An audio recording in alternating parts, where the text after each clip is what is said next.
Trier les grains de maïs est la seule chose qui reste à faire pour les agriculteurs comme Valérie Kaindo, qui ne peuvent plus travailler à Goma, dans l'est du Congo, depuis que des combattants rebelles se sont emparés de ses champs. Elle a été obligée de fuir sans ses 8 enfants.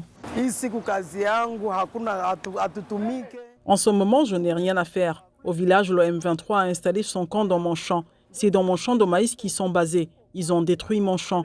Ils ont pris toute la récolte. Je n'ai plus rien maintenant. Et c'est là que j'avais l'habitude de m'approvisionner en maïs. Je passe mon temps ici maintenant.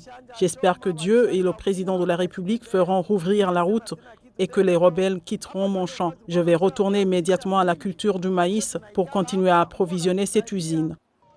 Depuis que les combats ont repris dans l'est du Congo en octobre, les prix des denrées de première nécessité, tels que le maïs, les haricots et le charbon de bois, ont presque doublé. La minoterie de maïs Boueteta, où travaille Valérie Kaindo, a dû réduire sa production de 90%. Kevin Paluku, le gérant de l'usine de transformation de grains, a déclaré que sa minoterie peut acheter du maïs au Rwanda, mais le prix est 3 fois plus élevé et les procédures douanières entraînent de nombreux retards.